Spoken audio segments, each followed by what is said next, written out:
From your hyperlocal weather source, this is your Norcast Weather Update.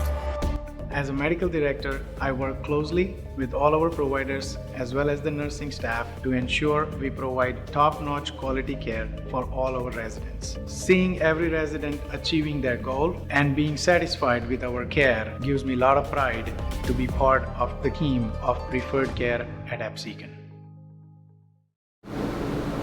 Hi everybody, happy Tuesday. Tonight looks quiet, but tomorrow we have to deal with a 1-2 punch of heat and storms, although we're starting to see a little bit of a change in some of that model guidance with the storms in a good way. Looking at overnight tonight though, just a couple of scattered clouds, temperatures back down into the 60s, quiet, not a whole lot going on. Here's where we're at for tomorrow. All day, dry, sunny, extremely hot. Temperatures back up into the mid, if not upper 90s, but you can see in the evening is when we start to deal with that more active weather and the chance for some thunderstorms. Let's talk about the heat first and foremost. We have excessive heat warnings for areas kind of closer towards the Delaware and the city, and then we also have a heat advisory in effect. Both of them run until 8 p.m. tomorrow evening. Some of these advisories and warnings could be extended a little bit further south, as pretty much all of South Jersey is going to be extremely warm for tomorrow. We're going to be seeing the actual air temperatures well above average, the heat index over 100 degrees. Here's a look at our storm opportunities. We have been included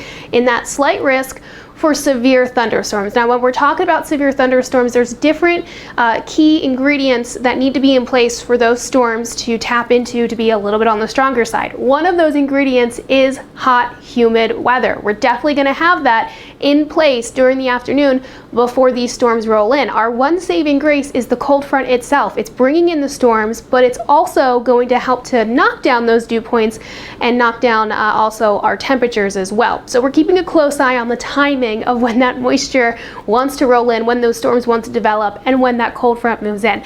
Either way, what we're mostly concerned about with these storms is going to be strong wind gusts and localized flooding. Anytime that wind really starts to ramp up, we have damage to tree limbs and roof shingles and things like that, and then you have the secondary issues like power outages and traffic shutdowns and road detours. We're looking on the low end as far as the tornado risk is concerned. This just doesn't seem to be that type of setup. Here's what we're talking about when we put everything into motion.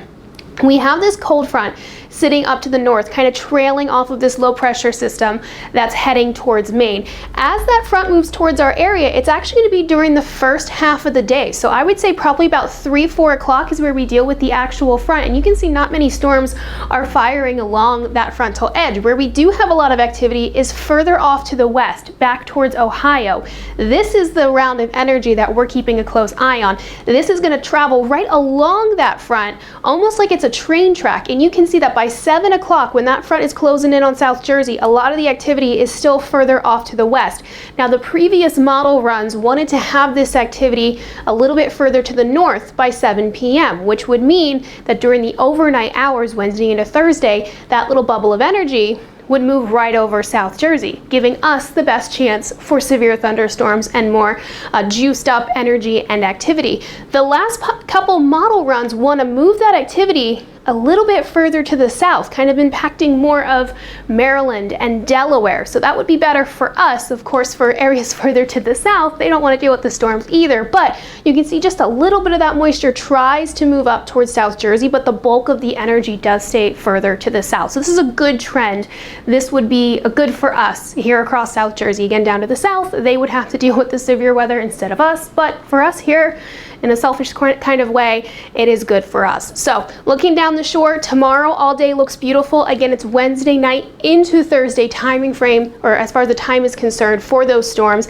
Maybe a little bit of some tail end moisture moving through Thursday afternoon, and then Friday we're also looking dry and clear. But more importantly, look at the change in temperatures. That cold front really going to cool us down, knock us down out of the 90s quickly back down into the 80s, or out of the 80s and into the 70s if you're down along the water. Another chance for some storms on the way, possibly for Saturday, and then we'll dry out for Sunday.